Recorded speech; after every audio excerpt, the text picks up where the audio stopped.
time. It's our time, my friends. Time for millions of maturepreneurs, 55 plus, who are hashtag not done by a long shot, to revolutionize how we lead, do business, and innovate our world. I'm your host, Jeanette Anderson, and welcome to my conversations with fascinating people who would rather inspire than retire.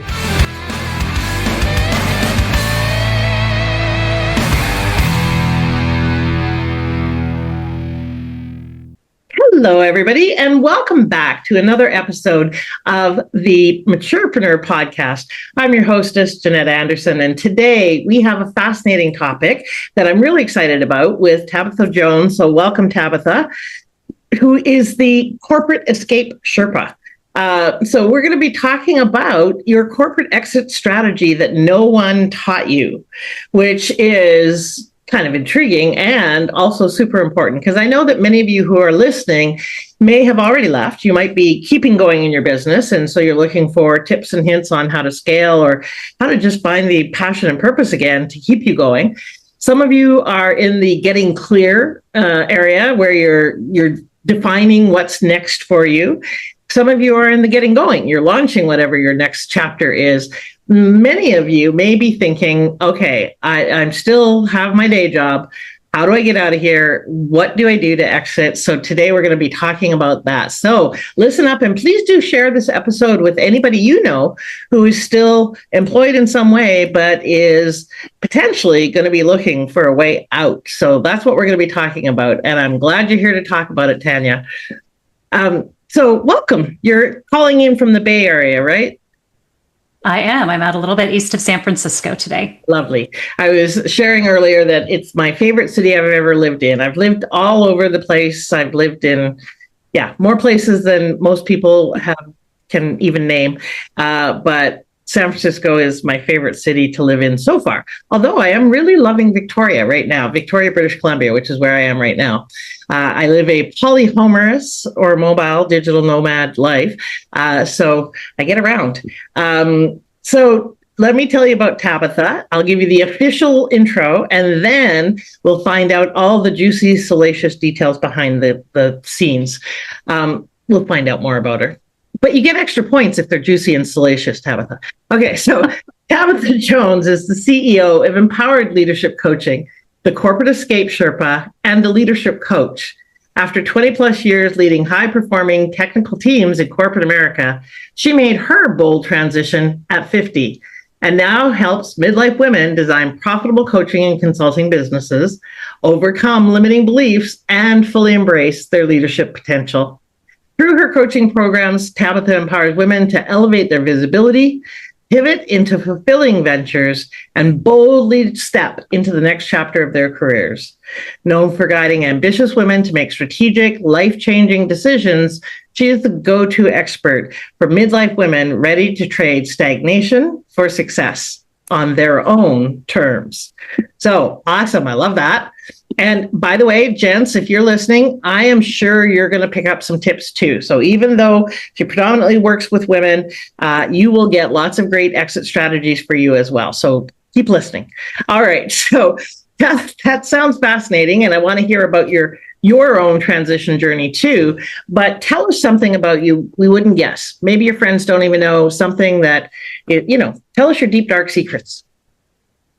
I don't know if it's very deep and dark, but I would tell you, and maybe some people would guess this, I don't know.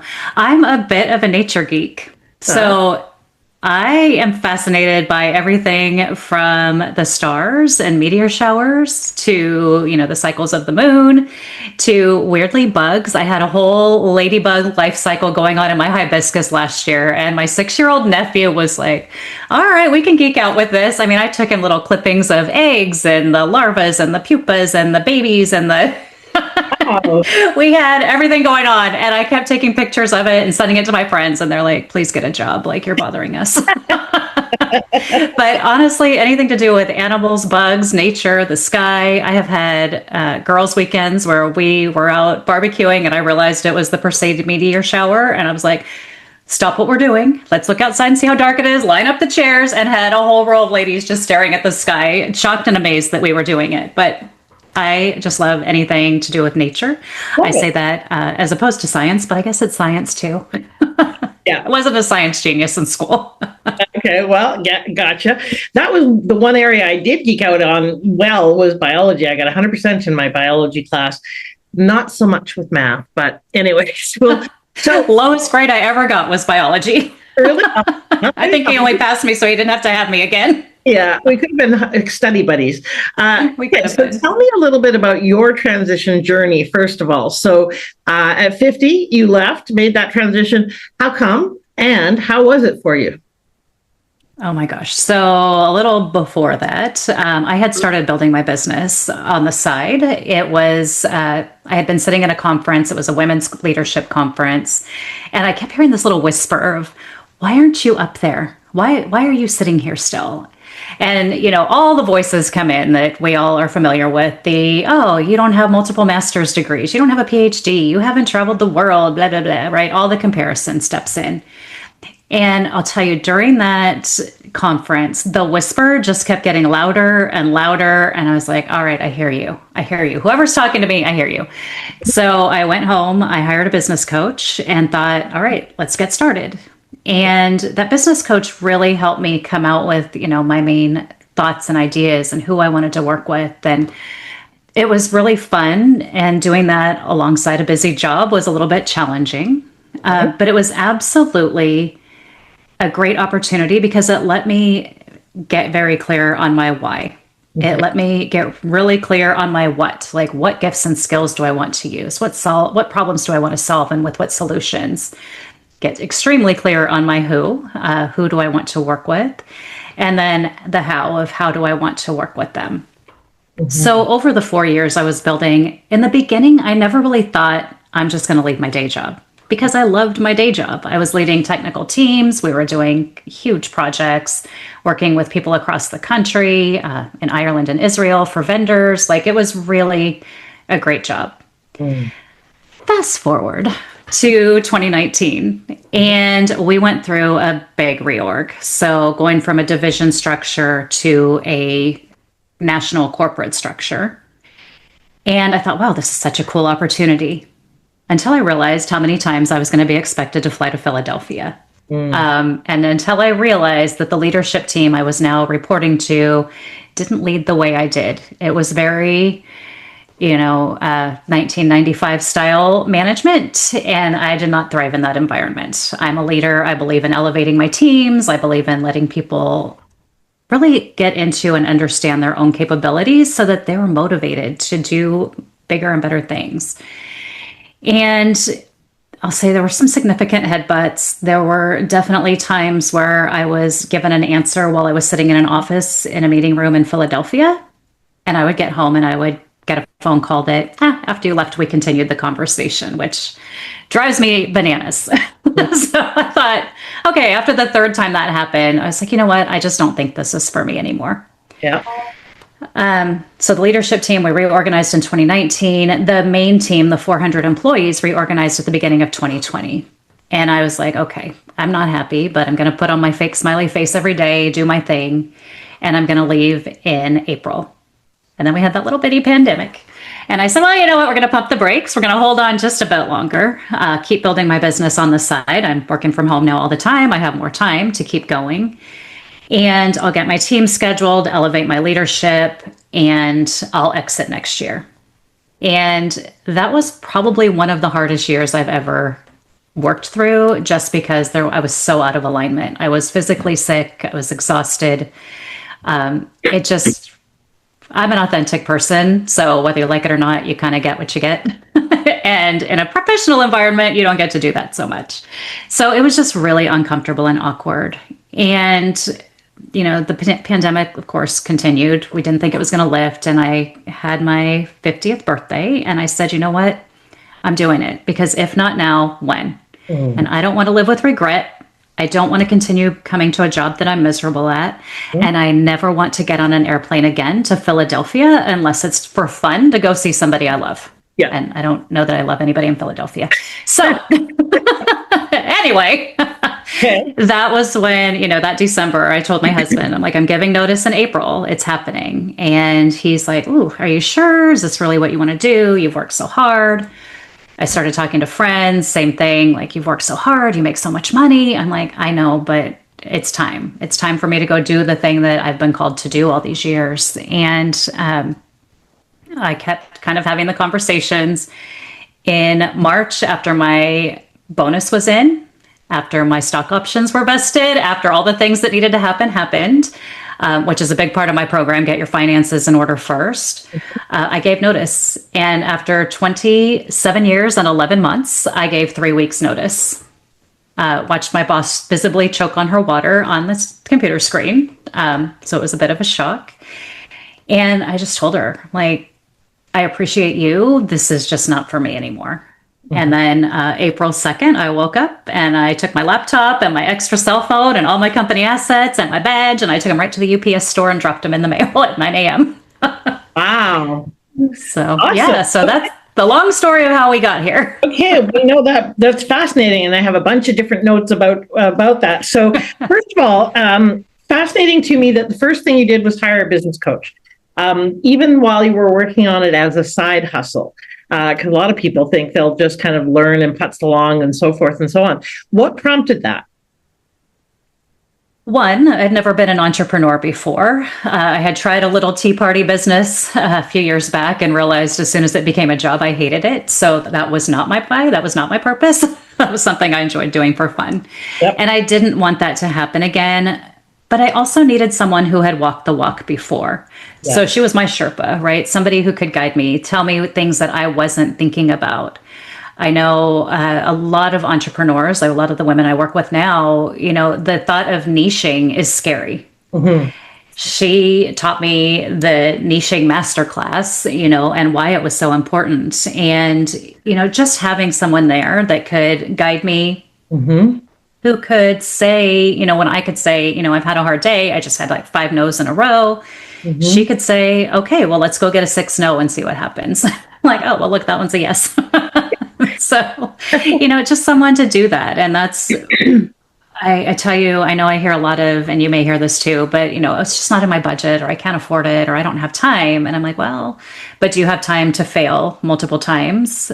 And sometimes it's slow fail that's painful and is going to drain your bank account. Mm-hmm. Do you have, is it worth it to feel really down and not have anyone you can talk to? Mm-hmm. My friend circle, they're corporate. They work in businesses. They're not on, well, they are now because I have so many new friends, but they weren't entrepreneurs. They couldn't understand the struggle. They couldn't understand that call or that pull because it doesn't make sense to them. But when you talk to another entrepreneur who's really purpose-based, they get it. Yeah. And so that was really the important piece of it.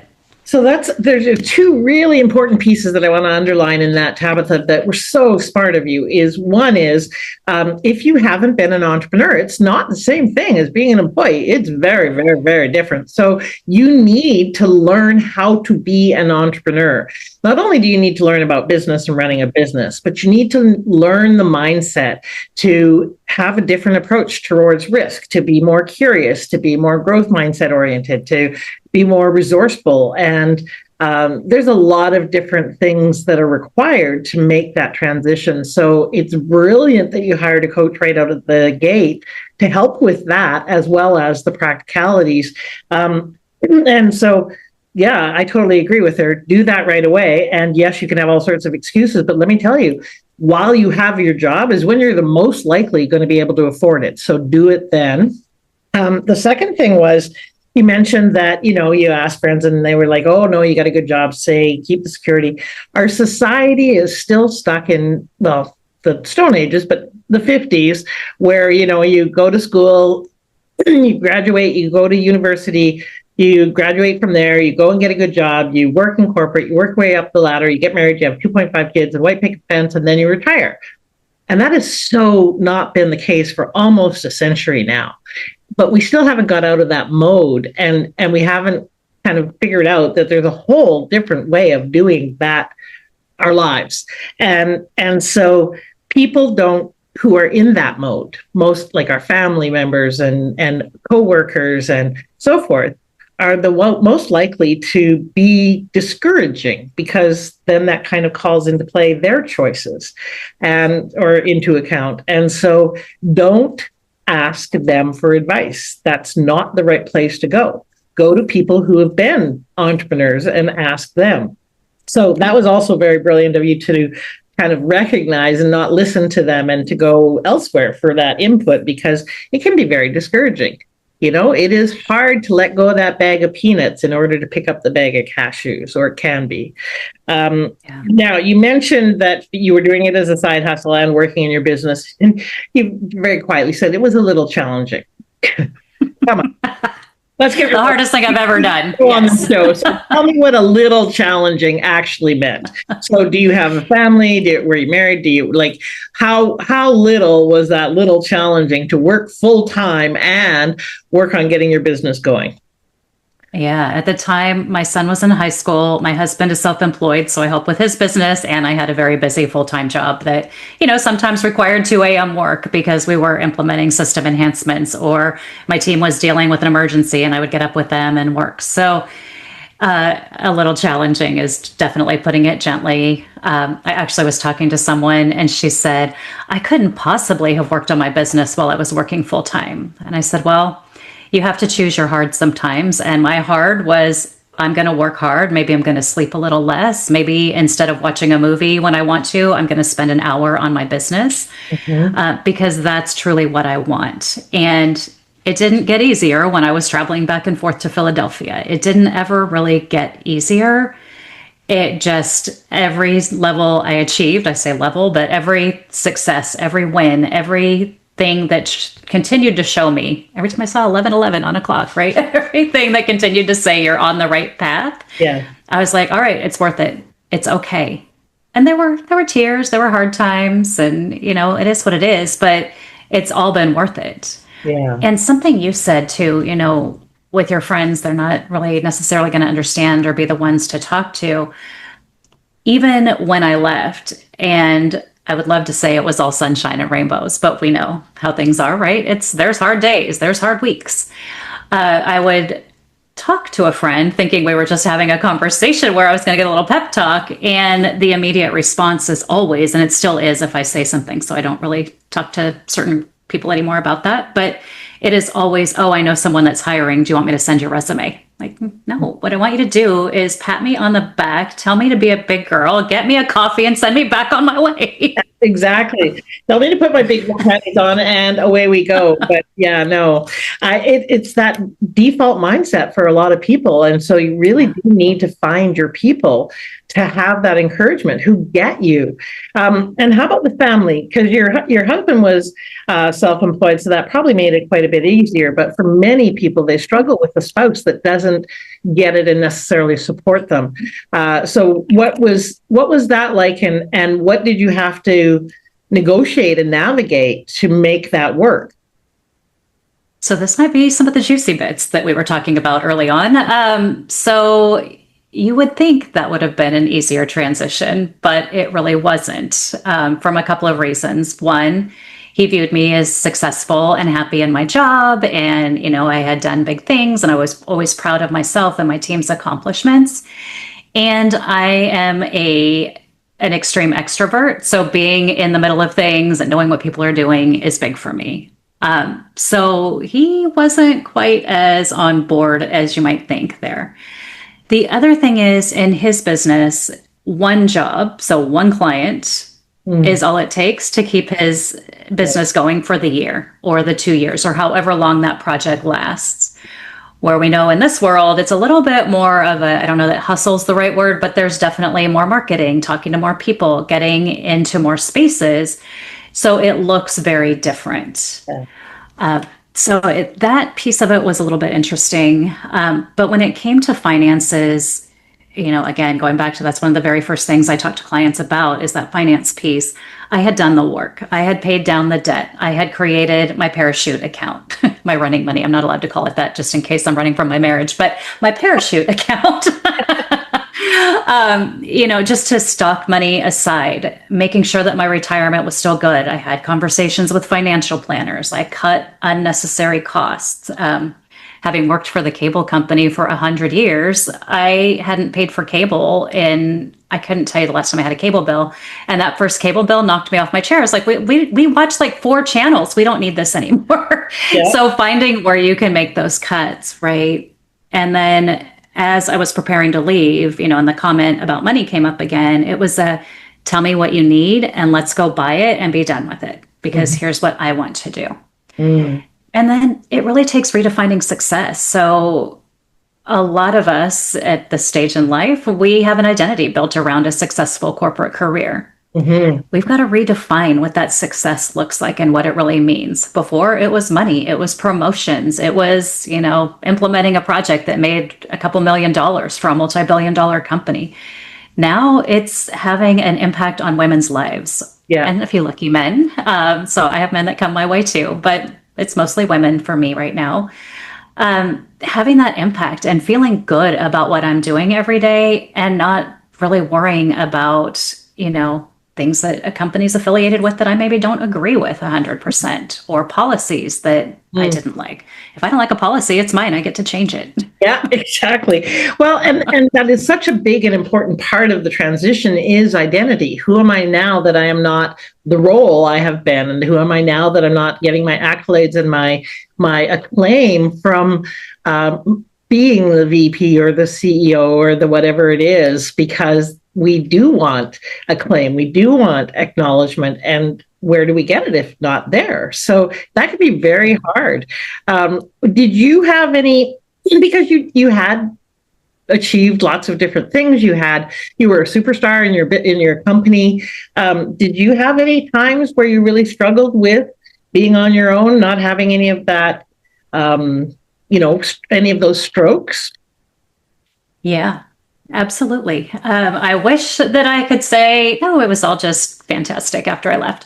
But it was very different. That very first time that I saw a photo of my old team getting together and doing something, and I was, wait, I used to pay for those with my company card, or just times where, again, as an extremely extroverted social person, where I was like, I don't have anybody I can call and go to lunch with right now. My entire network is at that company. Yeah. And this is another big tip that I share with clients. Start rebuilding your network before you leave, because your network has become tight. It's the people you're in the office with every day, the people you pass, in the break room or the lunchroom or wherever you're at.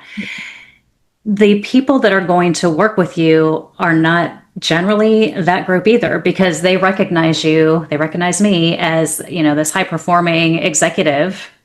They don't recognize me as this entrepreneur who doesn't, fully put on makeup every day. Like it's not the same anymore. Yeah. And so you've got to have that network. Yeah.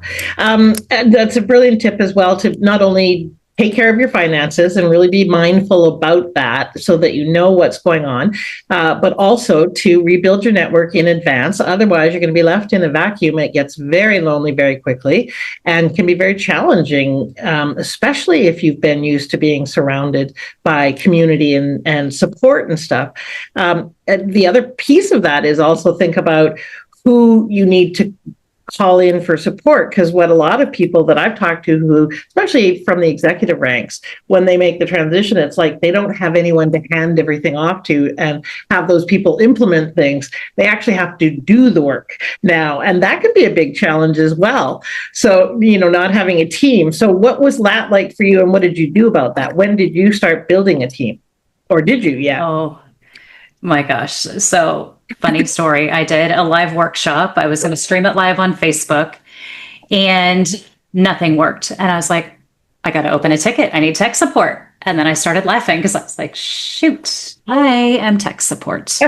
And so, that kind of was what got the wheels going. And then I realized, I'm like, I am marketing, I am sales, I am tech support, I am hardware, software, whatever I need to be, and I am the coach.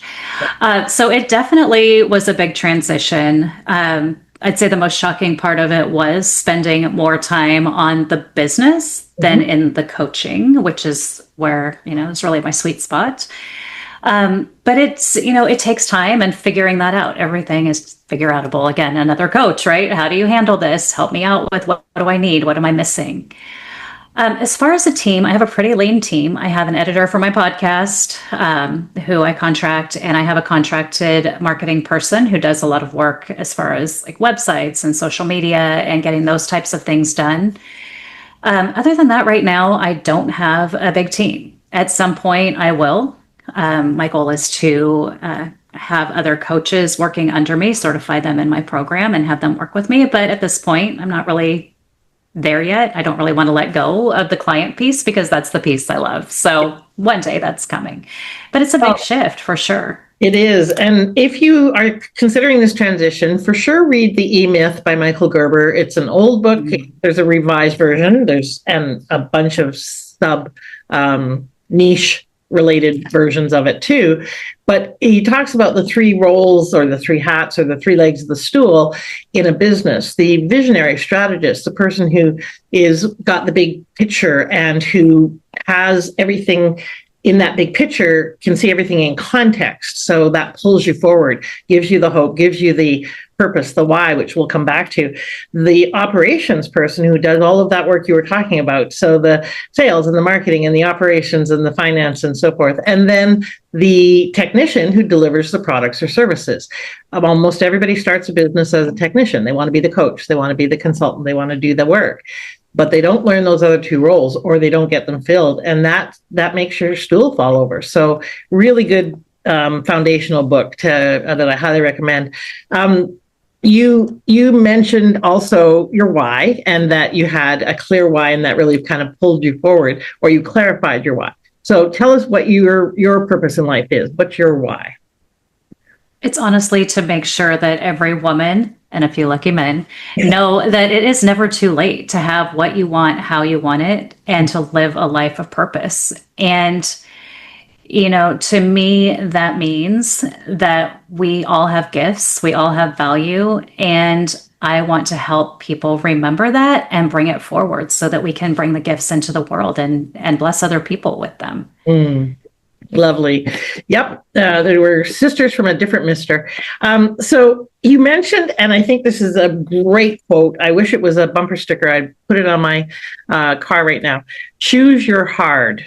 So you have to be really mindful about the fact that you get to choose at any given time, but you got to choose what your version of commitment is going to look like. If you're committed, then you do those things like maybe don't watch that movie or don't go to Starbucks every day or whatever it takes. So what was the hardest thing for you in building your business?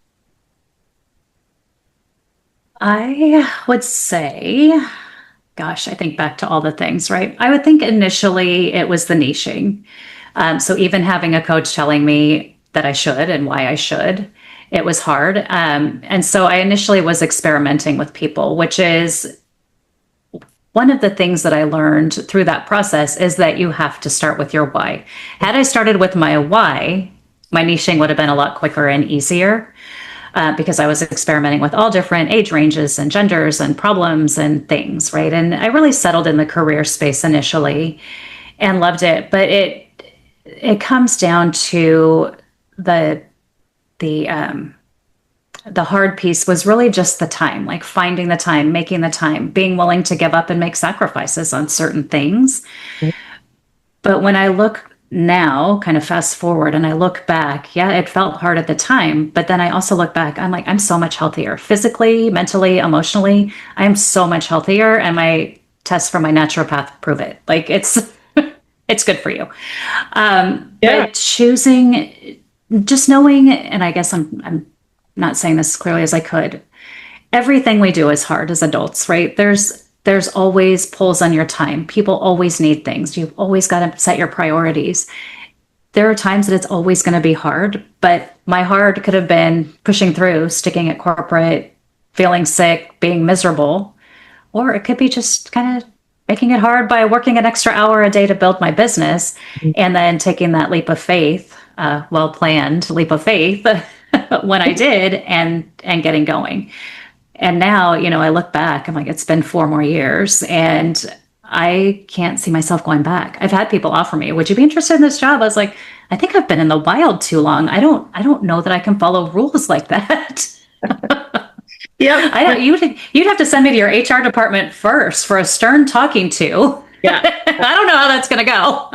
Exactly. I've had 4 iterations of my business, and every once in a while, I'd get word back into corporate. I'd go, "Oh, stability and benefits and consistent paycheck. Oh my!" And then I'd go back for about maximum 2.5 years, and I go, "Ooh, politics and bureaucracy and bullshit. Oh my!"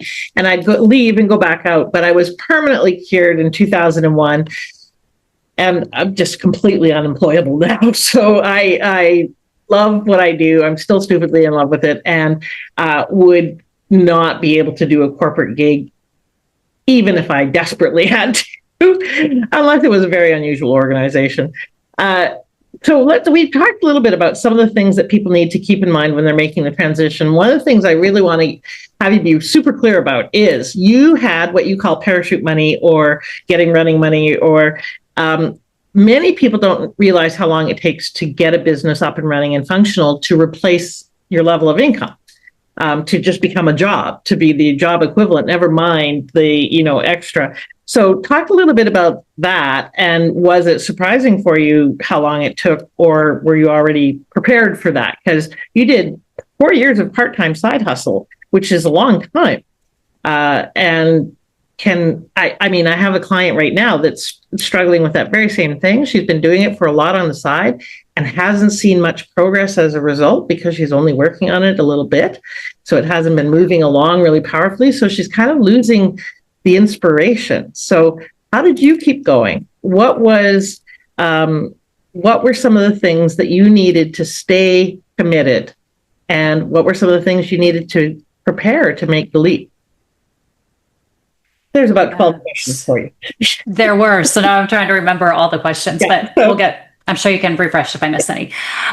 So yes, 4 years building on the inside. And so I say, even with clients, right, an hour a day. And if it's not an hour, 5 days a week, make it 2.5 hours on Saturday, 2.5 hours on Sunday. Like, make things happen and do things that have impact. So the financial piece that we've talked about, building the network that we've talked about, getting very clear again on your why, what, who, and how, so that you're continuing to build in a way that is strategic and it's going to take you where you want to go. Mm-hmm.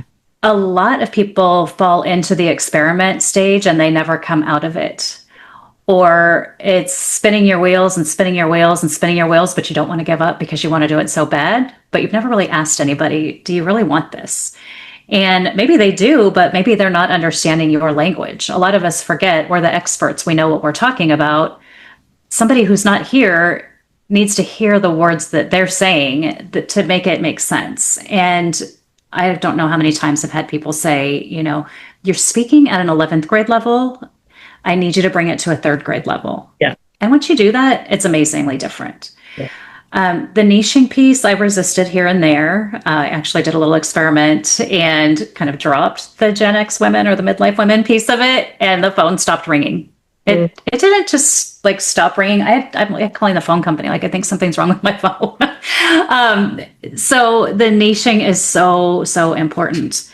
And I'll tell you, there is a point, I would say, when you're in corporate that you realize that I need to take this leap of faith. Mm-hmm. But we don't want to make it without making sure that you've got a safety net. I know you're probably going to nod your head at this one, but everything costs more than you expect. So when you leave, every little piece of software comes with a cost. Mm-hmm. Everything takes longer than you expect. Mm-hmm. I was just, I have a power hour with a coach friend of mine so that helping her build her corporate escape, but for friends. So we do a power hour each week. And she's like, I cannot get this pop-up to work on my website. I'm like, okay, let's get on your website. I've never used this one. Let's play with it. But we got it done. It took almost the whole hour, and it was the down and dirty, at least it'll get you some email addresses. Yeah. Today she sent me, okay, it took me 4.5 hours, but I got it to actually do it the way I wanted it. I'm like, yeah, you. Okay. But knowing that you're going to have the mindset then that goes and celebrates that. It's like, hey, this thing took me forever to figure out, but it's done. Yeah. Now, fast forward where I'm at, I will just pay somebody to do that. I'm like, I don't have 4 hours to go figure out how to make that thing happen right now. But, if for people who are just starting out and the budget's a little different, you definitely are going to spend more time and more money than you expect. Right. I would say So those are the when bigger you're struggles.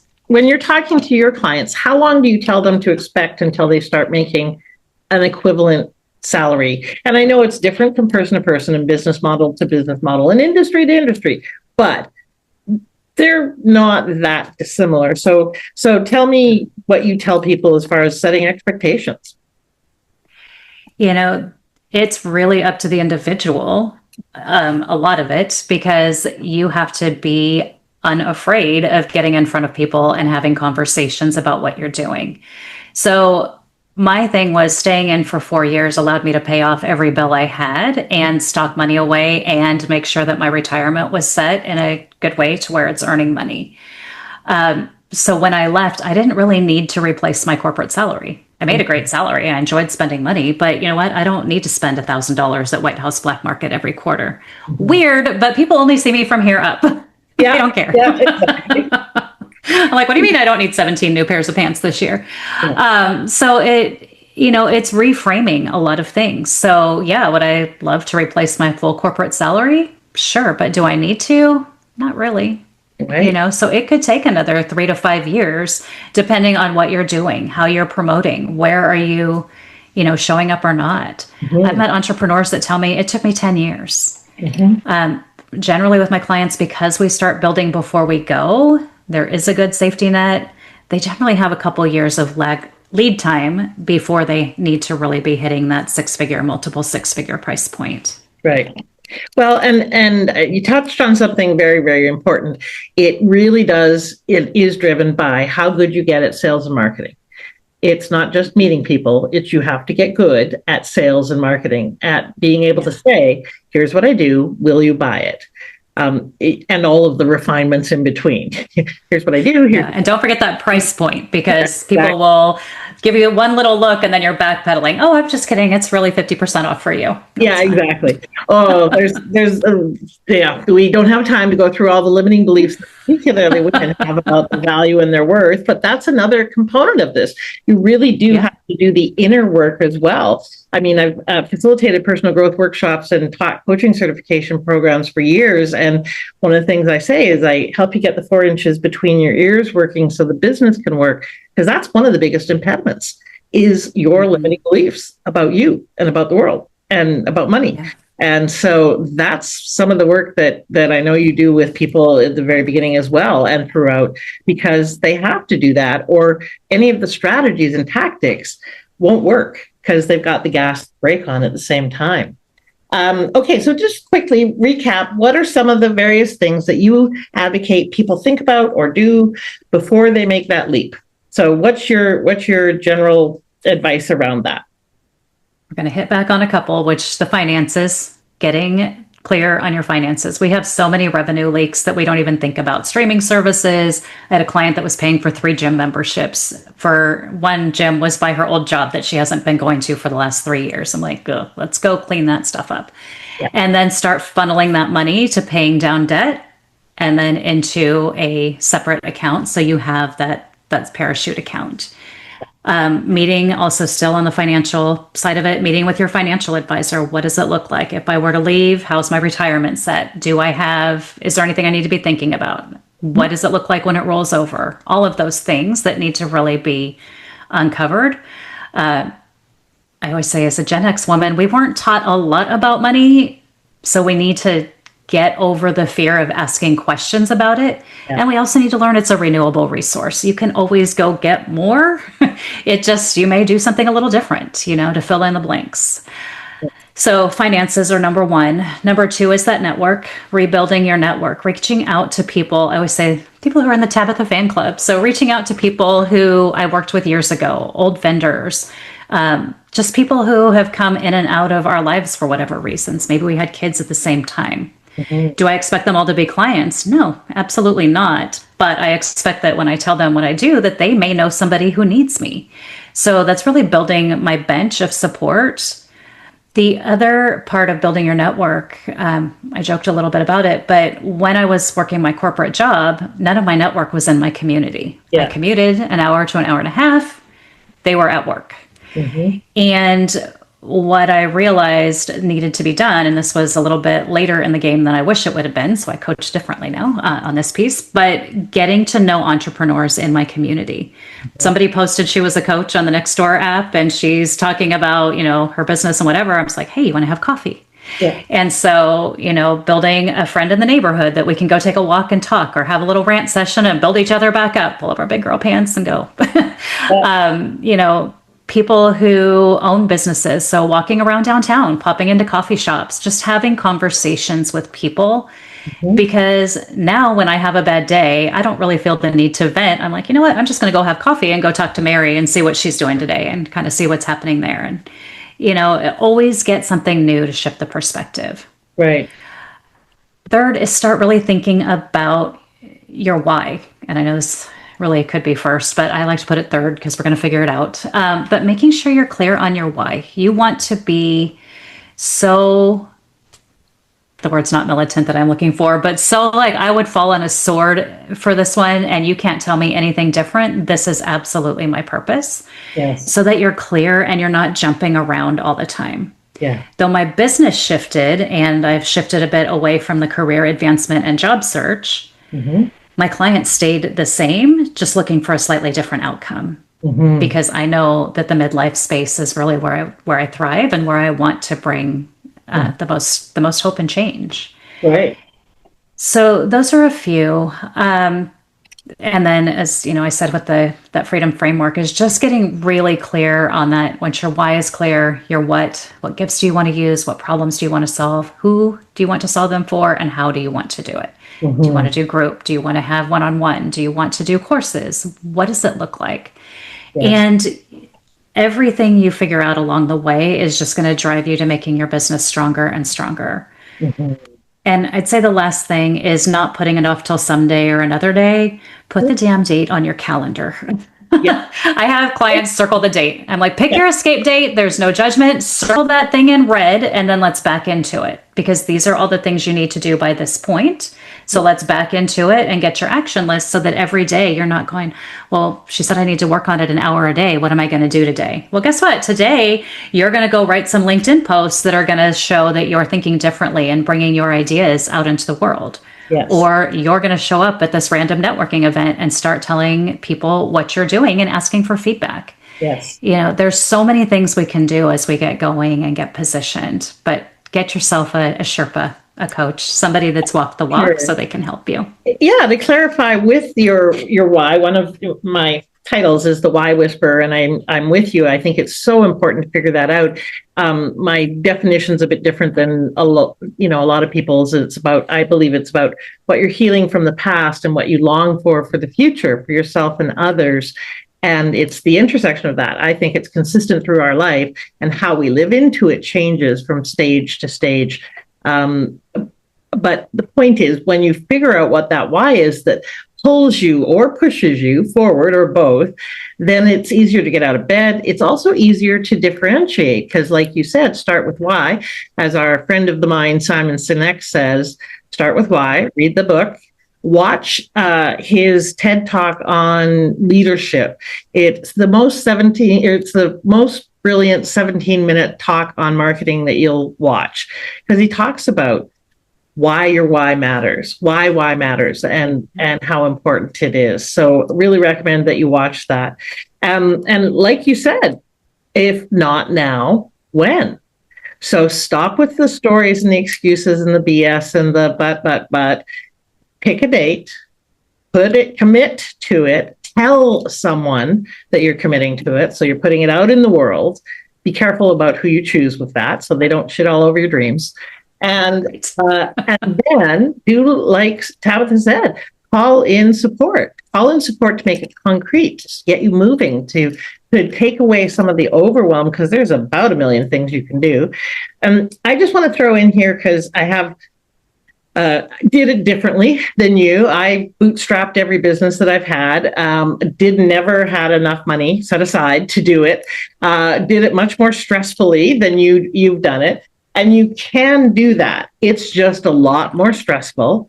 and can easily throw you into scarcity because you get into this whole thing of, oh my God, I got to pay my bills and I don't have any clients coming in and I got to scramble.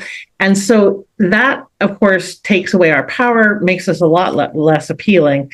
So what you do need to do is make sure that you are resourceful enough to be able to generate income from a non-scarcity place if you're going to bootstrap things, that you can create money.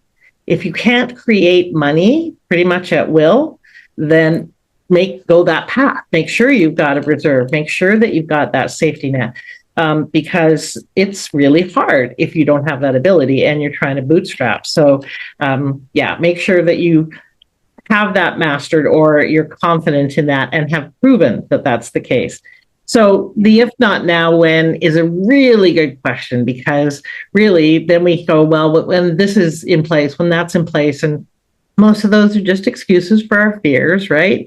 And how is that going to change? Like, that's a really good follow-on question. What's going to change between now and a year from now? What's going to be different? And if it's not something very intentional and significant, chances are it's not going to be any different. So tell people you've got a gift for them that's going to help them with this process. So tell them about your Corporate Escape Starter Kit. Yeah, absolutely. So it is a starter kit of all the things that you need to be thinking about before you hand in your resignation. I always say build before you bounce, right? So it's build it and then bounce. But absolutely, some of the items we've covered today and then a little bit more just to get you thinking about, what if? What would it look like, or how can it be? And what are some true strategical steps that you can take to get there? Mm-hmm. So it's I think a fabulous flip book, but you also get a PDF when you grab it. So you can grab that right on my website and take a look. And then I always love hearing from people when they have questions as they're working on it. All right. So you can go to corporateescapesherpa.com. It all runs together, / Corporate Escape Starter Kit. Or here on our podcast, we have what's called the Vault. So the Vault is, you can opt into the Vault and you can see everyone's gifts. So you can go and get Tabatha's gift, and you can go and get a whole bunch of other gifts from other speakers and on other days that you may not have heard or listened to. So if you go to the Vault, opt in, then you can go and opt into multiple other gifts if you would like. So you can either go there and get other gifts, or you can go directly to Tabatha's site. And I'm assuming that if they want to know more about your coaching and working with you, is that where they should go? LinkedIn? What's the best way to reach you? So the best way to reach me is truly LinkedIn. That's where I spend quite a bit of time. But absolutely, you can contact me through my website as well and learn a bit more about my programs. Okay, so it's corporateescapesherpa.com. And we could talk about this all day. I think it's quite fascinating. There's so many components to it. Really, probably the biggest thing needed for this is courage. So what do you tell people in terms of how to create the courage to make that leap? How to create the courage to give themselves permission? What do you advise? Yeah, again, just a little bit of a weirdo, I guess. I always think about what's the hardest thing you've ever done that you lived through, right? And just, if you think about it in those terms, it's really not that scary. It's just very different. Mm-hmm. I laugh. I went skydiving. When my son turned 18, I thought, okay, if I die, I don't have to worry about who's going to take care of him. Yeah. It's the time. And then he said, well, I want to go with you. And I was like, oh, okay. All right. So, it was scary. And then when we got in the plane, I said, I want to make sure I go first. I don't want to see my son jump. Like, I want to go first. Well, they put you in by weight, and he was a scrawny little thing at 6 feet tall. So they jumped with him first. And I was like, huh. And then, I went, and I thought, I would have never done it if I had just been so resistant to I hate small planes. I'm not big on heights, but it was just something different, right? Taking that leap, but going with someone who had done it over 3,000 times already because I asked, gave me that extra confidence to know I could physically jump and I was going to be okay. Yes. And it's the same, with taking that leap of faith from your corporate perceived stability job into something completely different where you have full control of your time. Mhm. And I don't want to gloss over the hard work. It is still hard work. The Yeah. difference is if I don't want to start until 10 a.m. and I don't have a call scheduled with a client, I don't have to start till 10 a.m. Or I can take off my afternoon and go float in the pool with a high noon and come back and finish up whatever needs to be done in the evening in the dark. So it's kind of, again, choosing your heart. Is it harder to stay in a job that you're no longer aligned or comfortable with? Or is it harder to start building and then take that leap and go do something different? I mean, Yes. I guess that's my best. Like, think of the hardest thing you've ever done and how you survived that, because Yeah. that's what this will feel like. And it's going to be 100% worth it. Awesome. That's great advice. And having done that, I often use that as a comparator for myself. And kind of the deeper thing that I hear behind that is get out of your comfort zone. Go do something that takes you out of your comfort zone on an ongoing basis is a good idea, but at least now to get that risk, that willingness, that overcoming fear muscle flexed so that you can know yourself to be a badass who's capable of doing that. Because, when you said, I'm scared of this and this and this, and there's all these reasons why I shouldn't do it. But when you did it afterwards, you're like, that wasn't so bad. I got that. I could do that again. Exactly. Once the motion sickness passes. Exactly. It's so incredible. And just, when you mentioned the, getting out of your comfort zone, just trying something new. It doesn't have to be big. It doesn't have to be skydiving. Go try a different ethnicity of food.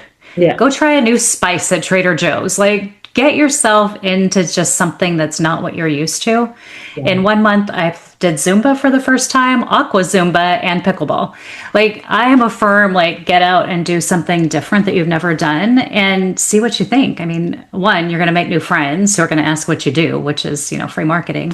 And it's fun and it stretches that, what's that muscle, the comfort zone muscle that gets you just, out of the day to day and the things that you're used to.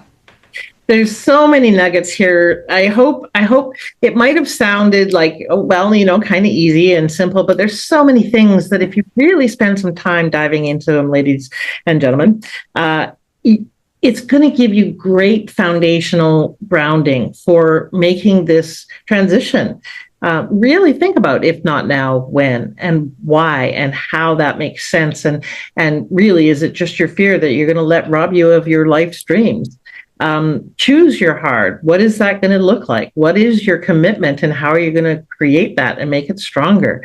How do you create the support that you need to make the leap and not have it be quite so hard? There's been so many great pieces of advice here. So please do connect with Tabatha if you are thinking of doing this. If you'd like to find out more about your why, you can reach out to me and or Tabatha, because we both do versions of that. And by all means, please do find that courage to say yes to your dream. It's your time.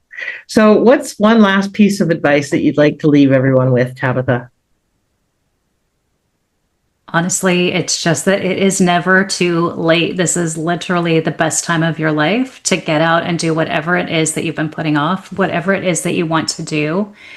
Find a way to make it happen. Grab one of us, ask us for help along the way, but go and live your best life.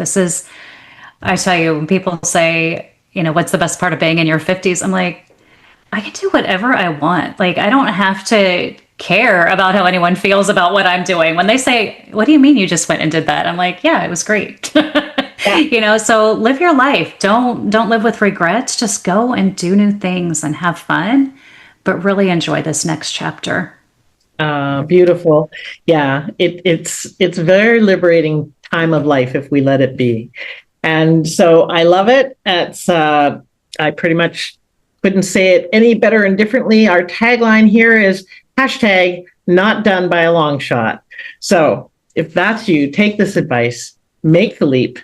The world needs you and your gifts now. So pitter patter, let's get at her. All right. Thanks for being here, everybody. Please do subscribe and share this episode with others. You just never know when someone's thinking and needs that little nudge out of the nest. Bye for now.